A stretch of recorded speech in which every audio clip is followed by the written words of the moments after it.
Hello friends, LGR study के इस महत्वपूर्ण वीडियो में आप सभी का स्वागत है। दोस्तों, आज के इस वीडियो में हम बोर्ड के द्वारा इंटरनेट पर जारी किए गए सोशल साइंस यानी कि सामाजिक विज्ञान के ऑफिशियल मॉडल सेट के ऑब्जेक्टिव क्वेश्चन का डिस्कशन आंसर के साथ करने वाले हैं। तो आज का यह वीडियो आप लोगों के लिए काफ़ी महत्वपूर्ण होने वाला है, क्योंकि आपको बता दें कि ऑफिशियल मॉडल सेट से बहुत सारा क्वेश्चन बोर्ड एग्जाम में डायरेक्ट जो है पूछ लिया जाता है। तो एक एक क्वेश्चन काफ़ी महत्वपूर्ण होगा, सो इस वीडियो को लास्ट तक जरूर देखिएगा। चलिए शुरू करते हैं। अगर आप अभी तक सभी सब्जेक्ट के मॉडल सेट का पीडीएफ डाउनलोड नहीं किए हैं तो आप हमारे वेबसाइट lgrstudy.com पर जा करके सभी सब्जेक्ट का मॉडल सेट और वहां से BBS subjective question objective question का भी पीडीएफ जो है डाउनलोड कर सकते हैं। वीडियो के डिस्क्रिप्शन में वेबसाइट का लिंक दिया गया है। तो अगर आप लोग पीडीएफ डाउनलोड करना चाहते हैं तो वीडियो के डिस्क्रिप्शन में दिए गए लिंक पर क्लिक करके आप लोग सभी सब्जेक्ट का पीडीएफ जो है डाउनलोड कर सकते हैं। चलिए शुरू करते हैं। आज का जो यहाँ पर आपका क्वेश्चन है, ऑब्जेक्टिव क्वेश्चन से शुरू करेंगे। फर्स्ट क्वेश्चन के द्वारा पूछा जा रहा है, हिंद चीन में कौन सा राष्ट्र शामिल नहीं है। हिंद चीन में कौन सा राष्ट्र शामिल नहीं है? तो आपको पता होना चाहिए कि वियतनाम, लाओस और कंबोडिया हिंद चीन का ही क्षेत्र है। तो यहाँ पर चीन आपका सही आंसर होगा। चीन जो है हिंद चीन का राष्ट्र नहीं है, ये आप याद रखेंगे। आगे बढ़ेंगे और देखेंगे यहाँ पर आपके 2 नंबर क्वेश्चन के द्वारा पूछा जा रहा है कि वियना कांग्रेस कब हुआ था। तो 2 का जो यहाँ पर आपका सही आंसर होगा वो ए होगा, याद रखेंगे। 1815 ईस्वी में वियना कांग्रेस जो है हुआ था। तो यहाँ पर आपका ए ऑप्शन बिल्कुल जो है सही आंसर हो जाएगा। आगे बढ़ेंगे और सभी साथी देखेंगे यहाँ पर अपने 3 नंबर महत्वपूर्ण क्वेश्चन को। 3 नंबर क्वेश्चन के द्वारा आपसे पूछा है कि भारत में गदर पार्टी की स्थापना किसने की। गदर पार्टी का स्थापना किसके द्वारा किया गया? तो 3 का सी ऑप्शन याद रखेंगे। लाला हरदयाल के द्वारा जो है गदर पार्टी का स्थापना किया गया था। आगे बढ़ जाएंगे। काफ़ी महत्वपूर्ण क्वेश्चन होगा। आपको बता दें कि ऑफिशियल मॉडल सेट में काफ़ी महत्वपूर्ण क्वेश्चन होता है, तो मोस्ट इंपोर्टेंट क्वेश्चन का आप लोग रिवीजन कर रहे हैं, ये भी आपको समझना चाहिए। तो लास्ट तक देखते रहिए, काफ़ी महत्वपूर्ण आपके लिए होने वाला है। 4 नंबर क्वेश्चन है, द्वितीय महायुद्ध के बाद यानी कि सेकेंड वर्ल्ड वार के बाद यूरोप में किस संस्था का उदय आर्थिक दुष्प्रभावों को समाप्त करने के लिए हुआ? तो 4 का जो यहाँ पर आपका सही आंसर होगा वो डी होगा, याद रखेंगे। यूरोपीय संघ का उदय हुआ था सेकेंड वर्ल्ड वार यानी कि द्वितीय विश्व युद्ध के बाद, जो कि आपको पता होना चाहिए कि आर्थिक दुष्प्रभावों को इसने हद तक जो है समाप्त करने की कोशिश किया था। आगे बढ़ेंगे और देखेंगे 5 नंबर क्वेश्चन को। 5 नंबर क्वेश्चन के द्वारा पूछा जाए कि नरोत्तम सिंघानुक किस देश के शासक थे। तो 5 का यहाँ पर आपका डी ऑप्शन से होगा, क्योंकि आपको याद होना चाहिए कि नरोत्तम सिंघानुक जो है वो कंबोडिया के शासक थे। तो डी ऑप्शन आपका सही आंसर हो जाएगा। फास्ट में हम लोग देखेंगे, क्योंकि हम लोग सारा क्वेश्चन पढ़ाई कर चुके हैं एक बार क्लास के अंदर, ठीक है। तो ये आप रिवीजन समझ सकते हैं, बेस्ट क्वेश्चन का रिवीजन आप समझ सकते हैं। 6 नंबर क्वेश्चन है कि वाष्प चालित इंजन का आविष्कार किसने किया था। वाष्प चालित यानी कि इसको आप अपने शब्दों में हम आपको बताए थे कि भाप इंजन, ठीक है। पहले आपको पता होना चाहिए कि भाप इंजन से ही पहले ट्रेन चलती थी। तो वाष्प इंजन यानी कि भाप इंजन का आविष्कार किसके द्वारा किया गया? तो 6 का यहाँ पर आपका जो है बी ऑप्शन से होगा, जेम्स वाट के द्वारा जो है वाष्प चालित इंजन यानी कि भाप इंजन का आविष्कार किया गया था। आगे बढ़ेंगे और 7 नंबर क्वेश्चन को देखेंगे। 7 नंबर क्वेश्चन के द्वारा पूछा कि Tata iron and steel company की स्थापना कब की गई। तो 7 का जो यहाँ पर आपका सही आंसर होगा वो बी होगा, याद रखेंगे। 1907 ईस्वी में Tata iron and steel company की स्थापना की गई थी। आगे बढ़ जाएंगे और देखेंगे यहाँ पर आपके 8 नंबर क्वेश्चन को पूछा जा रहा है कि गोलघर कहाँ स्थित है। तो सिंपल सा आंसर आपका हो जाएगा, गोलघर कहाँ है? गोलघर पटना में है। और आपको पता होना चाहिए कि गोलघर जो है एक गोदाम था, जो कि जिसमें सामान रखा जाता था, आप अनाज रखने का काम होता था। अंग्रेजों के द्वारा इसका गोदाम के रूप में प्रयोग किया जाता था। आगे बढ़ जाएंगे और देखेंगे यहाँ पर जो है आपके 9 नंबर क्वेश्चन को। 9 नंबर क्वेश्चन के द्वारा पूछा है कि किस अमेरिकी राष्ट्रपति ने न्यू डील लागू की।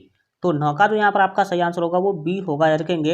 एफडी रूजवेल्ट यहाँ पर आपका बिल्कुल जो है सही आंसर हो जाएगा। आगे बढ़ेंगे और देखेंगे यहाँ पर आपके 10 नंबर क्वेश्चन को पूछा जा रहा है कि नेपोलियन संहिता किस वर्ष लागू की गई। तो 10 का यहाँ पर आपका डी ऑप्शन सही होगा, याद रखेंगे कि 1804 ईस्वी में नेपोलियन संहिता जो है लागू किया गया था। आगे बढ़ जाएंगे और देखेंगे यहाँ पर आपके 11 नंबर क्वेश्चन को। 11 नंबर क्वेश्चन के द्वारा आपसे पूछा जा रहा है कि फ्रैंकफर्ट की संधि कब हुई। तो 11 का जो यहाँ पर आपका सही आंसर होगा वो डी होगा, देखेंगे। 1871 ईस्वी में फ्रैंकफर्ट की संधि हुई थी। तो डी ऑप्शन यहाँ पर आपका बिल्कुल जो है सही आंसर हो जाएगा। आगे बढ़ जाएंगे और देखेंगे यहाँ पर आपके 12 नंबर क्वेश्चन को। 12 नंबर क्वेश्चन के द्वारा पूछा है कि कार्ल मार्क्स का जन्म कहाँ हुआ था। और ये क्वेश्चन तो हम आप लोग को बार बार पढ़ाए थे, क्योंकि काफ़ी महत्वपूर्ण क्वेश्चन है। तो यहाँ पर आपका 12 का ए ऑप्शन सही होगा, याद रखेंगे। कार्ल मार्क्स का जो जन्म है वो जर्मनी में हुआ था। तो ए ऑप्शन यहाँ पर आपका बिल्कुल जो है सही आंसर हो जाएगा। यहाँ पर देखेंगे सभी साथी जो है अपने 13 नंबर क्वेश्चन को। 13 नंबर क्वेश्चन के द्वारा पूछा कि 1991 में निम्न में से कौन अस्तित्व में आया। 1991 में निम्न में से कौन जो है अस्तित्व में आया। तो यहाँ पर 13 का जो आपका सही आंसर होगा वो सी होगा। याद रखेंगे, नई आर्थिक नीति जो है वो 1991 में लागू किया गया था। तो ये अस्तित्व में आने का मतलब है लागू किया गया था। ठीक है, 1991 में नई आर्थिक नीति को, जिसको हम लोग एलपीजी का नीति भी जो है लास्ट में बोले थे। 14 नंबर क्वेश्चन के द्वारा पूछा है कि नई आर्थिक क्रियाओं में कौन जो है प्राथमिक क्षेत्र से संबंधित नहीं है। तो प्राथमिक क्षेत्र से संबंधित बैंकिंग नहीं है। बैंकिंग जो है वो सेवा क्षेत्र का जो है पार्ट है, तो तृतीय क्षेत्र में ये आता है। तो प्राथमिक क्षेत्र से संबंधित कौन नहीं है, तो बैंकिंग जो है वो प्राथमिक क्षेत्र से संबंधित नहीं है, ये आप याद रखेंगे। आगे बढ़ेंगे और देखेंगे यहाँ पर आपके 15 नंबर क्वेश्चन को। 15 नंबर क्वेश्चन के द्वारा पूछा जा रहा है जमशेदपुर, दुर्गापुर, भिलाई और सलेम किस उद्योग के केंद्र हैं, मतलब यहाँ पर कौन सा उद्योग पाया जाता है। तो 15 का सी ऑप्शन जो है यहाँ पर आपका सही होगा। याद रखेंगे, आयरन और स्टील उद्योग के लिए वो सारे के सारे जगह क्या हैं, फेमस हैं, ये आप याद रखेंगे।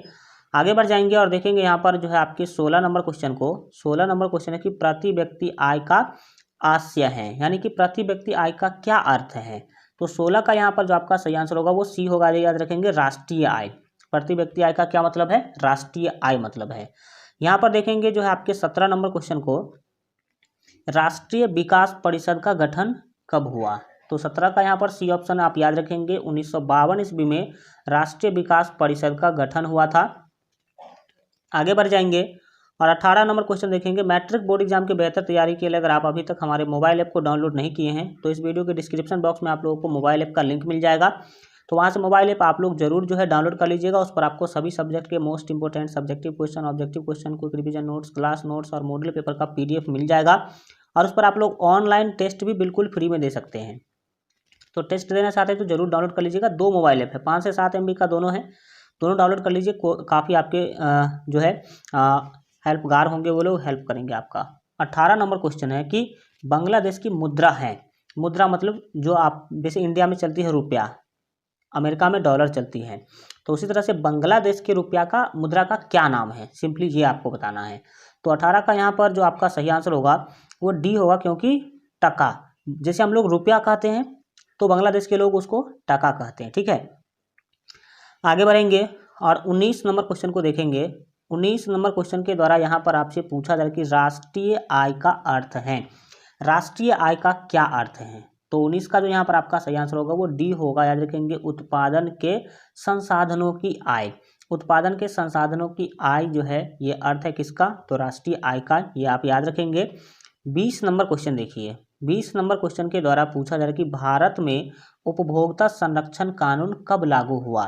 तो 20 का जो यहाँ पर आपका सही जो है आंसर हो जाएगा वो आपका बी होगा। डेट मीन्स याद रखेंगे 1986 ईस्वी में भारत उपभोक्ता संरक्षण कानून लागू किया गया और इसके तहत जो है उपभोक्ता को बहुत सारा सुरक्षा दिया गया और बहुत सारा इसको अधिकार भी दिया गया। तो उपभोक्ता को, उपभोक्ता किसे कहते हैं, जो वस्तुओं का उपयोग करते हैं, उपभोग करते हैं, उसे उपभोक्ता कहा जाता है।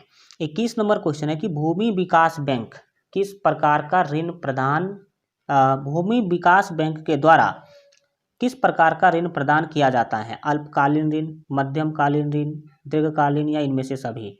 तो यहाँ पर जो आपका सही आंसर होगा 21 का वो सी होगा। डेट मीन्स याद रखेंगे दीर्घकालीन ऋण। दीर्घकालीन का मतलब होता है लंबे समय के लिए। भूमि विकास बैंक जो है किसानों को लोन देती हैं, ऋण देती हैं, कितने समय के लिए, तो काफ़ी लंबे समय के लिए। ठीक है, यहाँ पर देखेंगे 22 नंबर क्वेश्चन। 22 नंबर क्वेश्चन के द्वारा पूछा कि भारत में किस प्रकार की आर्थिक प्रणाली पाई जाती हैं। तो भारत में जो है वो मिश्रित आर्थिक प्रणाली है। तो मिश्रित अर्थव्यवस्था, सी ऑप्शन आपका सही जो है आंसर हो जाएगा। आगे बढ़ जाएंगे और 23 नंबर क्वेश्चन को देखिए। पूछा जा रहा है कि नागार्जुन सागर परियोजना संबंधित है, नागार्जुन सागर परियोजना किस नदी से संबंधित है। तो 23 का डी ऑप्शन याद रखेंगे, कृष्णा नदी से संबंधित है। आगे बढ़ जाएंगे और देखेंगे यहाँ पर जो है आपके 24 नंबर क्वेश्चन को। 24 नंबर क्वेश्चन के द्वारा पूछा जा रहा है कि 26 सितंबर 2004 को विश्व का कौन सा भाग, विश्व का, यहाँ पर जो है टाइपिंग मिस्टेक हल्का किया है ये, तो विश्व का कौन सा भाग होना चाहिए, विश्व का कौन सा भाग सुनामी से प्रभावित हुआ था, कब, तो 2004 ईस्वी में। तो 24 का जो यहाँ पर आपका सही जो है आंसर होगा वो डी होगा, याद रखेंगे। बंगाल की खाड़ी जो है सुनामी से प्रभावित हुआ था, ये आप याद रखेंगे। समुद्र के पानी से जब बाढ़ आती है तो उसे सुनामी कहा जाता है। 25, सामान्य संचार व्यवस्था के बाधित होने का मुख्य कारण क्या है। संचार व्यवस्था क्या है, इंटरनेट कनेक्शन भी एक संचार व्यवस्था है, आप टेलीफोन तार जानते हैं, ये भी एक संचार व्यवस्था है। तो संचार व्यवस्था के बाधित होने का मुख्य कारण क्या है, तो केबल का टूट जाना। आप लोग देखते होंगे कि आपके लाइव क्लास, जब आपका लाइव क्लास लेते हैं तो कई बार आपका लाइव क्लास नहीं चल पाता है इंटरनेट नहीं होने के कारण, और जब हम कंप्लेंट करते हैं कि भाई इंटरनेट क्यों नहीं है, आज नेट क्यों नहीं काम कर रहा है, तो वहाँ एक ही बात बोलते हैं कि केबल टूट गया है। तो केबल के टूट जाने के कारण आपको पता होना चाहिए कि संचार व्यवस्था में जो है वो क्या हो जाती है, बाधित हो जाती है। काफ़ी महत्वपूर्ण क्वेश्चन जो है आप लोग रिविजन कर रहे हैं, तो लास्ट तक जरूर देखिएगा, एक एक क्वेश्चन को जरूर आप लोग एक बार देख लीजिए। 26 है, बाढ़ क्षति पहुंचाती है। ए ऑप्शन यहाँ पर आपको दिया गया फसलों को, पशुओं को, भवनों को, और डी ऑप्शन है उपरोक्त सभी। तो यहाँ पर आपका उपरोक्त सभी जो है सही आंसर होगा, क्योंकि जब बाढ़ आती है तो फसल हो, भवन हो या फिर पशु हो, सभी को जो है सभी का क्षति पहुंचता है। लेकिन यहाँ पर तो अभी आपका डी ऑप्शन से होगा उपरोक्त सभी, लेकिन अगर इसी क्वेश्चन को इस टाइप से पूछ दिया जाए कि बाढ़ से सबसे अधिक क्षति किसका होता है, तो अगर सबसे अधिक क्षति का बात किया जाए तो फसल आप याद रखेंगे, क्योंकि पशु को और भवन को तो हम लोग किसी तरह जो है सुरक्षित कर भी लेते हैं, क्योंकि ये उच्च भूमि पे चला जाता है और उच्च भूमि पे भवन बनाया हुआ रहता है। लेकिन सबसे अधिक जो है क्षति होता है किसका होता है, फसल से। तो सबसे अधिक पूछा जाए तो कौन होगा, फसल होगा। लेकिन इस क्वेश्चन में आपका डी ऑप्शन जो है सही आंसर होगा, क्योंकि इसमें सबसे अधिक नहीं लिखा गया है। 27 नंबर क्वेश्चन देखिए, 27 नंबर क्वेश्चन के द्वारा पूछा जा रहा है कि स्वर्णिम चतुर्भुज मार्ग संबंधित है। तो 27 का जो यहाँ पर आपका सही आंसर होगा वो बी से होगा, क्योंकि सड़क से संबंधित है। चतुर्भुज मार्ग आप देख सकते हैं, स्वर्णिम चतुर्भुज जो है ये एक मार्ग है, यानी कि सड़क योजना है। तो आपका बी ऑप्शन जो है सही आंसर हो जाएगा। इसके बाद देखेंगे यहाँ पर आपके 28 नंबर क्वेश्चन। 28 नंबर क्वेश्चन है कि बाढ़ के समय लोगों को जाना चाहिए, तो कहाँ जाना चाहिए। तो 28 का यहाँ पर आपका सी ऑप्शन से होगा, उच्च भूमि पर जाना चाहिए। हमें गांव से बाहर नहीं जाना चाहिए, खेतों में नहीं जाना चाहिए, हमें उच्च भूमि वाले स्थान पर क्या करना चाहिए, जाना चाहिए। 28 के बाद यहाँ पर देखेंगे 29 नंबर क्वेश्चन। 29 नंबर क्वेश्चन के द्वारा पूछा जा रहा है कि निम्न में से कौन क्षेत्रीय राजनीतिक दल है। क्षेत्रीय राजनीतिक दल का मतलब होता है किसी एक क्षेत्र में, किसी एक राज्य में वो काम करता है, उसे हम बोलते हैं क्षेत्रीय राजनीतिक दल। तो यहाँ पर आपका जो सही आंसर होगा वो सी होगा, याद रखेंगे। जनता दल यूनाइटेड, जेडीयू जो है ये एक क्षेत्रीय पार्टी है, ये आप याद रखेंगे। आगे बढ़ेंगे और देखेंगे यहाँ पर आपके 30 नंबर क्वेश्चन को। 30 नंबर क्वेश्चन के द्वारा पूछा है कि पंचायत के चुनाव कौन करवाता है। पंचायत का जो चुनाव होता है वो आपको पता होना चाहिए कि राज्य चुनाव आयोग जो है करवाता है। क्लास में आप लोगों को हम बताए भी होंगे इससे पहले। तो राज्य चुनाव आयोग के द्वारा पंचायत का चुनाव करवाया जाता है, ये आप याद रखेंगे। आगे बढ़ेंगे और देखेंगे यहाँ पर आपके 31 नंबर क्वेश्चन। 31 नंबर क्वेश्चन के द्वारा पूछा है कि भारत के किस राज्य से पंचायती राज की शुरुआत हुई। अभी जो आप देखते हैं कि पंचायत होता है, मुखिया होते हैं, सरपंच होते हैं, तो ये सिस्टम सबसे पहले कहाँ जो है लागू किया गया था, राजस्थान में। राजस्थान से ही इसका शुरुआत हुआ था। तो डी ऑप्शन आपका सही आंसर हो जाएगा। 32 नंबर क्वेश्चन के द्वारा यहाँ पर जो है आपसे पूछा जा रहा है कि वर्ष 1975 भारतीय राजनीति में किस लिए जाना जाता है।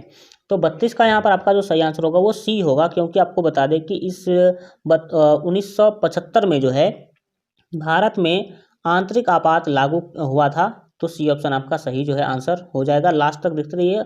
आगे बढ़ते हैं और यहाँ पर देखेंगे हम लोग 33 नंबर क्वेश्चन पूछा है कि तारी विरोध आंदोलन किस प्रांत से शुरू हुआ। ये सभी के सभी क्वेश्चन पूछा हुआ क्वेश्चन है, काफ़ी महत्वपूर्ण है। 33 का यहाँ पर आपका सी ऑप्शन आंध्र प्रदेश से तारी विरोध आंदोलन शुरू हुआ था, ये आप याद रखेंगे। आगे बढ़ जाएंगे और देखेंगे यहाँ पर आपके 34 नंबर क्वेश्चन। 34 नंबर क्वेश्चन है कि धर्म को जो है समुदाय का मुख्य आधार कौन मानता है। ठीक है, तो 34 का यहाँ पर आपका जो सही आंसर होगा वो ए होगा, याद रखेंगे। सांप्रदायिक, जो सांप्रदायिक लोग होते हैं वो धर्म को ही समुदाय का मुख्य आधार मानते हैं। और सांप्रदायिकता कहीं ना कहीं खराब चीज़ें हैं। ये धर्म के आधार पर लोगों को बांटने का काम करता है। तो सांप्रदायिक यहाँ पर आपका सही आंसर हो जाएगा। यहाँ पर देखेंगे जो है आपके 35 नंबर क्वेश्चन के द्वारा पूछा है कि सत्ता में साझेदारी सही है। क्योंकि सत्ता में साझेदारी जो है क्यों सही है, आप देखते हैं कि एक नेता दूसरे नेता से गठबंधन कर लेता है, तो ये साझेदारी का मतलब जो है मीनिंग है। तो साझेदारी क्यों सही है ये आपको बताना है। तो आपको पता होना चाहिए कि सत्ता में साझेदारी इसलिए सही है क्योंकि ये विभिन्न समुदाय के बीच टकराव कम करती है। ठीक है, सत्ता में साझेदारी से टकराव कम होता है, तो डी ऑप्शन आपका सही आंसर हो जाएगा। आगे बढ़ेंगे और देखेंगे 36 नंबर क्वेश्चन को। 36 नंबर क्वेश्चन के द्वारा यहाँ पर आपसे जो है पूछा जा रहा है कि नेपाल में सप्तदलीय गठबंधन का मुख्य उद्देश्य क्या था।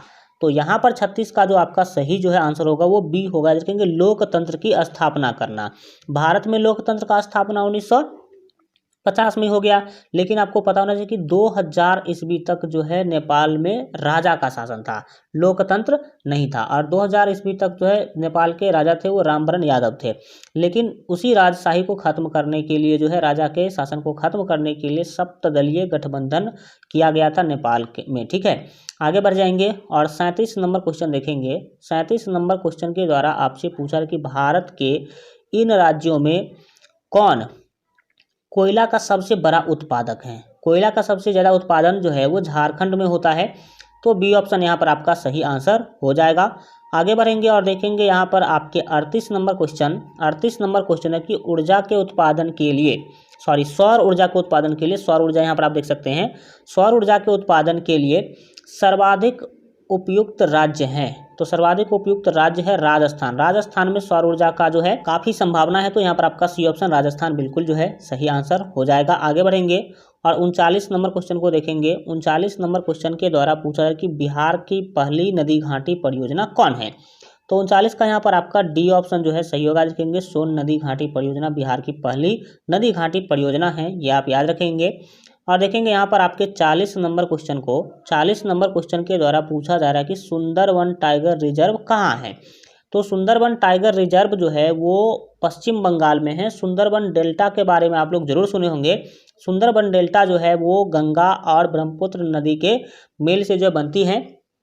तो यहाँ पर आपका ए ऑप्शन सही होगा, पश्चिम बंगाल आपका बिल्कुल जो है सही आंसर होगा। अभी के लिए हम लोग जो है इतना ही रखेंगे। 41 से लेकर के 80 नंबर क्वेश्चन तक हम लोग जो है नेक्स्ट वीडियो में देखेंगे। तो अगर आप लोग नेक्स्ट पार्ट देखना चाहते हैं तो कमेंट में नेक्स्ट पार्ट लिख दीजिए। जल्दी से जल्दी हम आप लोगों का नेक्स्ट पार्ट जो है करवा देंगे, जिसमें 41 से 80 नंबर क्वेश्चन तक जो है आपको बताया जाएगा। आज के लिए इतना ही रखेंगे। आज का वीडियो कैसा लगा कमेंट के माध्यम से जरूर बताइए। और अगर आप अभी तक इस वीडियो को लाइक नहीं किए हैं तो वीडियो को लाइक कर दीजिए, साथ ही अपने दोस्तों में शेयर कर दीजिएगा। और जितने भी साथी मैट्रिक बोर्ड एग्जाम के बेहतर तैयारी के लिए हमारे मोबाइल ऐप को डाउनलोड नहीं किए हैं, तो इस वीडियो के डिस्क्रिप्शन बॉक्स में आप लोगों को मोबाइल ऐप का लिंक मिल जाएगा। तो वहाँ से मोबाइल ऐप आप लोग जरूर जो है डाउनलोड कर लीजिएगा, जिस पर आपको सभी सब्जेक्ट के most important subjective question, objective question, quick revision notes, class notes और मॉडल पेपर का PDF जो है मिल जाएगा। ऑनलाइन टेस्ट भी आप लोग हमारे मोबाइल ऐप पर बिल्कुल फ्री में दे सकते हैं, तो जरूर जो है डाउनलोड कर लीजिएगा। चलिए मिलते हैं अगले वीडियो में, तब तक अपना ख्याल रखिए और LGR स्टडी देखते रहिए।